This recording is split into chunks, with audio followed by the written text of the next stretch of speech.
This is a very rare pepper species that you can only buy from mattspeppers.com.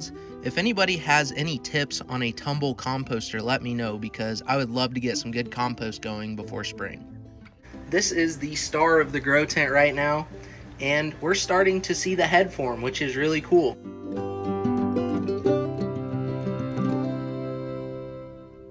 Welcome back, farmers. Here's a 120-day grow update on the grow tent. It has been a couple months since I have planted all these peppers, the chocolate habanero in the back, and the 2 cabbage plants in the Kratky setups. I can't really say too much about the peppers. They're growing fantastic, and some of them are starting to get little flower buds on them. So hopefully we can have some flowers and eventually peppers here very soon. Same thing with the other ahi variety right here. You can see the little flower bud right there. There's about 3 of them. And then our annuum here does not have any flower buds quite yet. So we're waiting on those. And then our 3 Chinen's varieties here, those are going to take a while before we see any flowers or peppers. I really trimmed back the chocolate habanero right here. As you can tell, the stem has gotten quite woody since we've planted it. And I keep trimming it back because it was taking up a lot of room in the last video. So we're going to make sure this thing is growing nice and slow. Now on to the cabbage. This is the star of the grow tent right now, and we're starting to see the head form, which is really, this is a late flat Dutch variety, and apparently the heads can get 10 to 15 pounds, so I'm really excited to see how this one does. That one's also doing pretty well, not as good as this one, but it's right behind it, and hopefully we can continue to see growth on these giant heads of cabbage. Now on to the 15-gallon reservoir.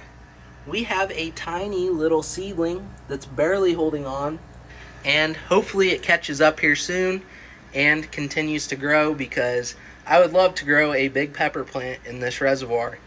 It's struggling right now, but I think if we give it some more time, it'll grow and it will develop into exactly what we're looking for.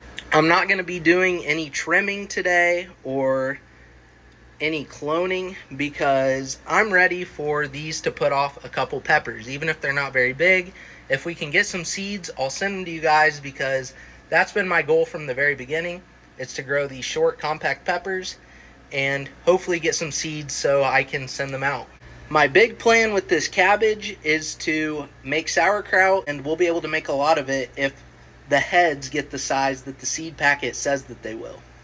So yeah, that's a quick little grow tent update. It's still way too cold to be growing anything outside, and it's not quite late enough in the year to start any seedlings.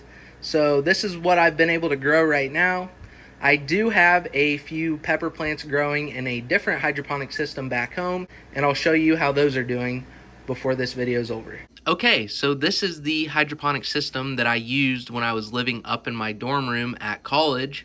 I'm currently growing 4 Kongstar White Thai pepper plants, and I'm also cloning some chocolate habanero cuttings right now, so hopefully we can get some roots out of those here soon.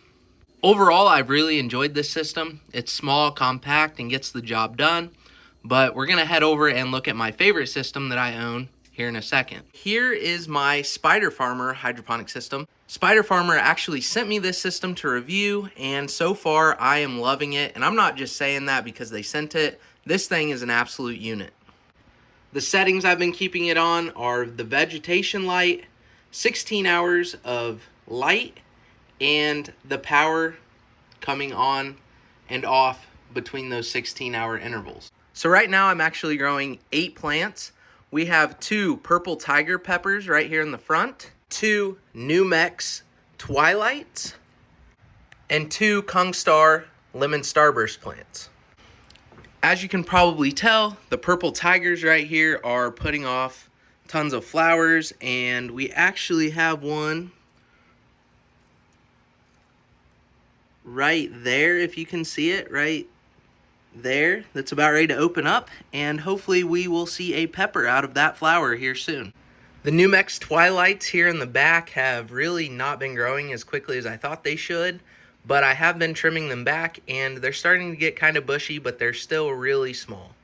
I'm also growing the Matapino. This is a very rare pepper species that you can only buy from mattspeppers.com. And this is a very weird pepper because the leaves are all white and it produces a little jalapeno type pepper with candy cane stripes. So I'm really excited to see this one grow. It's taking a while to get up to the size of all the other peppers in the system, but so far it's producing exactly how I thought it would. And then last but not least, under this dome right here, I'm starting some lemon balm. I accidentally mowed through a patch of somebody's lemon balm last year and it smelled incredible. I might have gotten in trouble for mowing over it, but it made me want to grow it this year. So we're getting a lemon balm plant started so I can take cuttings off of that as well. I just want to keep everybody updated on how everything's growing. So with that being said, I hope your plants are growing just as well as mine. So I thought that was going to be the end of the video, but here's a little bit of bonus content for you. I recently purchased a 55-gallon composter, and I want to get a good amount of compost for the garden before spring rolls around. So I've been adding things like onion and pepper cuttings, paper, old potting mix, and I'm about to add some eggshells right now. So it also looks like we have a watermelon rind in here, and I'm about to add these eggshells. If anybody has any tips on a tumble composter, let me know because I would love to get some good compost going before spring.